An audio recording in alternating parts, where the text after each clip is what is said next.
to the Metal Ben Mobile here on Metal Ben's Chronicles, where metal lives. Got another classic to talk about right here today that turns 40 years old tomorrow, actually. I just figured I'd get this one out of the way, you know. And the album we're going to be talking about was released on September 26th of 1983 on Electra Records, first on a major label. Yes, Too Fast for Love was released a year prior when they got signed to Electra on Electra. You know, originally that came out on Leather Records, but we're not talking about that album. We're talking about this. The sophomore second album, Shout at the Devil, by none other than Motley Crue. Obviously, you got Vince Neil on vocals, you got Nikki Sixx on bass, Mick Mars on guitars, and Tommy Lee on drums. Like, I really needed to tell anybody that knows Motley Crue, and Motley Crue's like one of the fucking biggest bands on, you know, in the world, you know, when it comes to a heavy metal band, I should say. Anyways, moving on here. So yeah, this came out on Electra, you know, it's got about 11 tracks, you know, produced by Tom Mormon, you know. Of course, this album did cause a lot of controversy back in the day due to the pentagram, and a lot of people thought that Motley Crue were devil worshippers.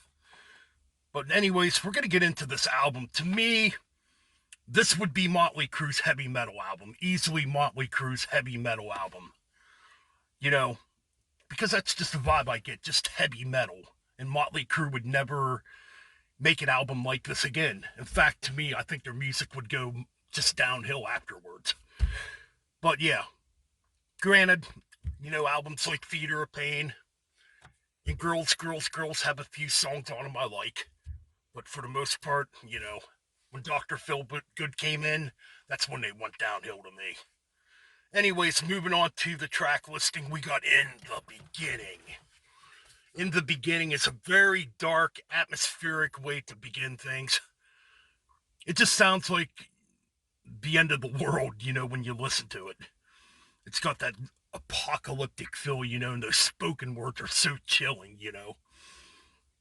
Really, really cool way to begin the album. So then we go into the title track, Shout at the Devil. You know, what a kick-ass heavy metal song this is. I mean, this song's absolutely killer. What a great riff, you know. The drumming on here is absolutely great. And that's the notable thing. On this album, to me, Mick Mars and Tommy Lee do their best work. Like, Mick Mars is playing his best guitar solos. He's playing his most killer riffs to me. And Tommy Lee's drumming on here is actually really good, too. I just like the grooves he lays down on this album. So yeah, this is a killer track. I love it where it's just drums and, you know, the chorus being shouted out, like, near the end of the track. That part's pretty damn cool. Killer track. Then we go into Looks to Kill. Another kick-ass track here. Now, these two tracks were released as singles, I should mention. Yeah, Looks to Kill. Oh, my God. Another song with just killer rips, man. A really good solo by Mick Mars. Again, you know, what more can be said? It's a killer heavy metal song. Bastard. Oh, man, I love this track, Bastard. Pretty much a deep cut on here, but, man, is it freaking good. Oh, my God, man. Just the groove in this track. Like, I can imagine back in 1983 or 1984, if you walked into a strip club, you'd see a bunch of pole dancers dancing to this album. And a track like Bastards, I can just picture it in my head right now. You know, as I'm thinking about it. Really, really good track. God Bless the Children of the Beast. This one is dark. Just a little instrumental and a side of Mick Mars you would never hear again when it comes to guitars. You get some really good harmony guitars in this, man. I love it, man. I love the harmony guitars that are laid down on this little instrumental. And it just, yeah, it just has that eerie vibe, you know. Notably, too, this would definitely be Motley Crue's darkest album. Easily. You know, there's nothing on here that sounds real glammy or anything. Helter Skelter's next. At the time, apparently Nikki Sixx hated the Beatles, but they still covered it. I guess Nikki Sixx thought the Beatles were wimpy music, but he liked the White Album for whatever reason. Who knows? But anyways, Helter Skelter's being a Beatles cover. I mean, you could honestly say maybe Helter Skelter's the very first heavy metal song. You know? I mean, that's debatable. I mean, it could be. I mean, it's definitely probably the Beatles' heaviest song they ever did. But this is Motley Crue covering it. Real cool stuff. Flipping it over to side 2. And this one, man, wow. We begin kind of speed metal like here. This one definitely has like an early speed metal type of vibe to it. I'm talking about Red Hot. It's fast. You know, Tommy Lee's doing some good double bass drum work on this track. Oh no, it's a killer track. It's weird. I know a lot of people might not agree with me. I can kind of hear a little bit of early Sabotage comparisons on this track. Yes. If you listen to it real good, even the way Vince Neil does his vocals, it's kind of John Olivia-like in parts. You know, really good song.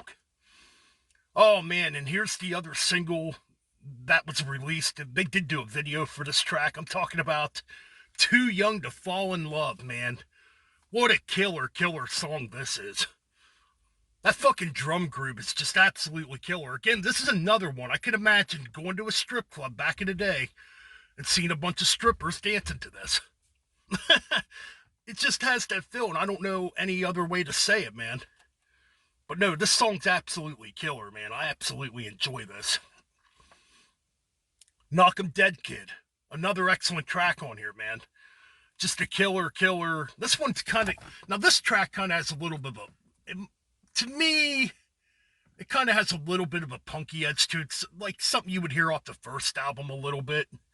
It's really good stuff. I like it. You know, cool track. I like it. It's got some solid riffs, too, in this track. 10 Seconds to Love. Another killer track. Man, this one's got some cool drumming going on, too, and a cool groove to it. You know, and some cool stop and start riffs. I really like it, man. Then the album ends with Danger, the ballad of the album. Okay, now, before we go into ballad territory here, this one's much darker. And it's probably my favorite when it comes to Motley Crue ballads. Then again, I'm not like a big fan of Motley Crue after this album, so... But this one's got a darker feel to it. Again, it's strange. I can hear a little bit of early Sabotage on this track, if you really listen to it. Good way to end the album. Yeah, it's very dark and haunting sounding. I like it. Notably, too, it just seems like the band's very hungry on this album, you know. You can definitely hear it, too. And Vince Neil, actually, to me, and I'm not a big Vince Neil fan at all, he does his best vocal work on this album. It's like Vince Neil's actually trying on this album, you know. Oh no, it's a classic album. Now I got a version that has a couple of bonus tracks on here. Okay, so you get a Shout at the Devil demo, a Looks to Kill demo, but then we get a track called Hotter Than Hell, not to be confused with Kiss. Now this one would translate over to Louder Than Hell and be on the next album, Theater of Pain. Cool demo. I mean, it could have easily been on Shout at the Devil too. Then you got a track called I Will Survive, which is actually pretty good too. It's an unreleased track that was never on an album. So yeah, that's the bonus material from that time period. Yeah, I got this BMG reissue. I've had this CD for a very long time. Either or, yes. What score does this album get? Easy. To me, it's a perfect album. It's a 10 out of 10 album. I absolutely enjoy this album. And if I'm in a mood to listen to Motley Crue, it's either the first album, Shout at the Devil, or the Karabi album. Those are the ones I like. The rest of the albums are give and take. You know, 10 out of 10's my score. Like, comment, subscribe. You know, Motley Crue would go on a huge tour. There'd be a lot of controversial stuff going on that tour, especially with Ozzy. You know, at the time they pissed off Eddie Van Halen. I mean, Tommy Lee almost got in a fight with David Lee Roth, you know, when they went out on the Shout at the Devil tour, and there was just a bunch of chaos, dude. That's my review. Like, comment, subscribe, and keep it metal and keep on banging those heads.